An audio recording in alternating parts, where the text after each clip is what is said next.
A Rádio Band FM de Lages ouviu mais um candidato à prefeitura da maior cidade da Serra Catarinense. O entrevistado de hoje foi o candidato do PSOL, professor Ed Antunes. Confira. O candidato do PSOL, conhecido como professor Ed Antunes, entra na disputa à prefeitura de Lages com chapa pura e com apenas 3 candidatos à Câmara de Vereadores.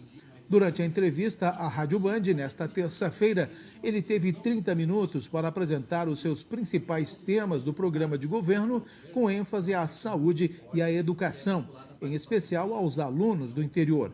O professor Ed foi o 4º a falar na série de entrevistas da rádio, definidas por sorteio. Nossa proposta é construir coletivamente com as pessoas as soluções para os nossos problemas.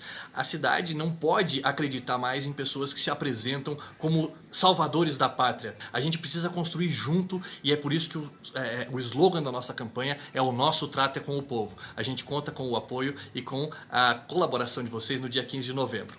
Um abraço. O próximo entrevistado é Antônio Seron, do PSD, que disputa a reeleição.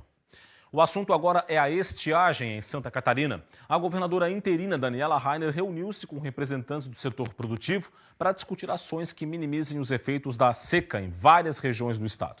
O encontro contou com a participação da governadora interina, do secretário estadual da Agricultura e de representantes do agronegócio. Em pauta, as medidas para minimizar os efeitos da estiagem, que atinge cidades do Oeste, Meio-Oeste, Extremo Oeste e Planalto Sul. E realmente a intenção é buscar soluções em conjunto, o melhor para o nosso estado, e a gente tem pouco tempo, né? Então a minha intenção é realmente encontrar, fazer uma tempestade de ideias, encontrar as melhores soluções e correr atrás do que for necessário para efetivar as medidas necessárias, tanto emergenciais ou a curto prazo, a longo prazo, e criar um programa eficiente realmente que a gente consiga fazer essa prevenção, fazer esse cuidado e atender o nosso estado com as crises hídricas que realmente fogem do nosso controle, e a gente precisa ter ações pontuais e muito eficientes para minimizar essa dificuldade. O assunto foi tratado pela governadora interina em reunião nesta semana em Brasília. Daniela Rainer conseguiu na capital federal o apoio da Defesa Civil Nacional para a liberação de recursos necessários à população e aos produtores. O secretário estadual da Agricultura ressaltou a importância de ouvir o setor produtivo, importante ação na tomada de decisões pelo governo, e destacou que algumas ações já estão sendo desenvolvidas. Nós já tínhamos algumas ações tomadas, eu acho que o que acrescenta hoje é a gente acelerar um pouco a questão das outorgas aí para que efetivamente o pessoal possa perfurar poço, uma vez que nós já temos rios que estão se tornando no máximo um riachozinho lá com dificuldade de captação. Temos também um pedido muito importante, né, para as pequenas propriedades de economia estritamente familiar, né, pequenos mesmo, né, que já é uma questão quase de subsistência, né? Então também temos que olhar para isso, né? E os nossos programas, a nossa política de agricultura, ela atinge uma faixa de produtores.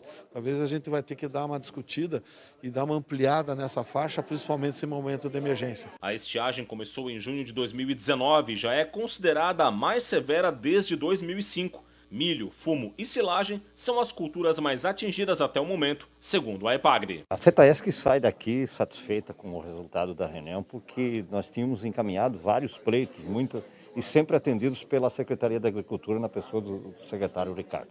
E hoje, com a presença da governadora, nós vimos se concretizar aquilo que nós pedimos já de longa data, a desburocratização de algumas ações que envolvem de forma direta o produtor rural ou o agricultor. Hora de análise política no Band Cidade. Roberto Azevedo, boa noite. Boa noite, Rodrigo. Boa noite a você que nos assiste. Roberto, reunião importante, afinal de contas a estiagem está aí e prejudica muito o agronegócio. Governadora interina reunindo todos os setores. A gente tem que imaginar o momento que isso está vivendo. Este é o mundo real que Daniela Rainer tem que enfrentar. Não o mundo dos impeachments, o mundo das questões ideológicas, do apaga ou não apaga os posts. É o momento de agir para dar qualidade para uma das principais atividades econômicas deste estado, se não a principal, a que mais gera riqueza, o agronegócio. Muitas culturas também no campo estão na fase de colheita ou de plantio, e isso é fundamental para uma política agora que traga, se não a irrigação, devida, um trabalho para minimizar, como os políticos gostam de dizer, mitigar os problemas que acontecem nesta região.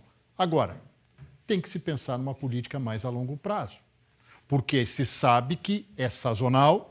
Quase todo ano temos período de estiagem longa no estado, afetam as regiões mais produtivas e as regiões que estão mais distantes do centro do poder no estado. E justamente as que precisam de maior atenção. É evidente que os ministros que Daniela Rainer visitou em Brasília deram sinal verde. O presidente da República, Jair Bolsonaro, que estará amanhã no estado participando de um evento de formação de policiais rodoviários federais aqui, numa universidade corporativa da instituição no norte da ilha de Santa Catarina, também deu sinal verde para ajudar, mas isso não é só suficiente para resolver o problema quando ele acontece. Precisamos ter uma política muito severa nesse setor, uma política de qualidade. Afinal de contas, queremos matar a galinha dos ovos de ouro, o agronegócio catarinense, que produz tanta riqueza e também nos dá muitos sinais com exportações e também a geração de emprego? Ou nós vamos ficar sempre dependendo do que a chuva mandar ou não mandar lá de cima? É necessário se ter uma política. Santa Catarina tem os extremos. Tem um grande sistema de monitoramento contra tempestades, contra problemas, as intempéries climáticas, mas na hora da estiagem a gente vê que ainda não tem uma política definida para o setor. Dito isso, um grande abraço e até amanhã. Até amanhã, Roberto. E uma das maiores riquezas agrícolas do Alto Vale do Itajaí, a cebola, está na fase da colheita e divide as atenções com a cultura do feijão. A maior parte da produção vem de Ituporanga. Para falar sobre a safra de cebola desse ano, a nossa equipe foi até a comunidade do Rio Novo, em Ituporanga. Aqui nós encontramos o Edson, que cultiva pouco mais de 9 hectares. O trabalho na lavoura continua e agora a cebola vai para o galpão para depois ser comercializada. O agricultor conta que a safra desse ano, assim como a do ano passado, foi boa. Tá boa. Esse ano, assim, eu acho assim, parecida com o ano passado. Teve uns problemas com falta de chuva, mas também teve muita falta de sol, né? Daí assim prejudicou um pouco assim o desenvolvimento na cebola no início. Esse técnico agrícola explica que nas partes baixas da região a produção deve ser parecida com a do ano passado. A parte baixa está tendo uma média de produção muito boa, né, em função de ser cebolas mais cedo. A parte alta está sofrendo um pouco mais, sofreu mais com a estiagem, sofreu com a falta de alguns herbicidas também.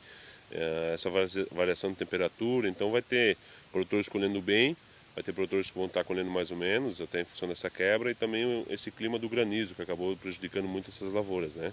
A comercialização dessa cebola deve ir até maio do ano que vem. Por isso, ainda existe uma expectativa para que o preço pago ao produtor melhore bastante. O Edson também cultiva na propriedade 7 hectares de feijão e a expectativa para a colheita também é boa. O feijão eu espero colher 40 sacos por hectare, assim aparentemente que ele estava mostrando, né? E assim ele deu um pouco de perca também por causa do clima, foi muito desfavorável para ele, deu noites muito frias. E assim ele prejudicou também um pouco na última camada da floração dele. Boa, expectativa boa. O Leandro conta que a área de produção do feijão varia a cada ano aqui no Alto Vale, só que a expectativa é sim boa para a produção. A gente teve, claro, algumas noites frias ainda para ele, mas está ocorrendo um clima muito bom para o feijão. Poderia ter uma outra chuva a mais, mas também isso intensifica numa sanidade melhor do nosso feijão. E o cultivo de moluscos segue interditado na Praia do Pontal, Praia do Cedro, Enseada de Brito e Maciambu, comunidades de Palhoça, na Grande Florianópolis. Nestas áreas está proibida a retirada e a comercialização de ostras e mexilhões. A interdição é porque a concentração da toxina ácido ocadaico está ainda acima dos limites permitidos. Estão parcialmente liberadas as áreas de Ponta de Baixo, em São José, Barra do Aririú, em Palhoça, Costeira e Freguesia do Ribeirão, em Florianópolis, Perequê, Ilha João da Cunha e Araçá, em Porto Belo. Nestas localidades, só ostras podem ser retiradas e comercializadas. Hora de conferir como vai ficar o tempo amanhã em todo o estado. Veja a previsão do Band Cidade.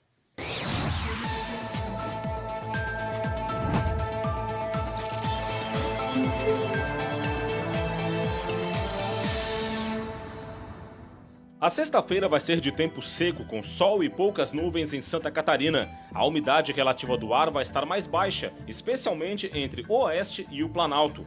Tem previsão para geada e mínimas abaixo de zero nas áreas mais altas da serra. Durante o dia, temperaturas em elevação em todas as regiões.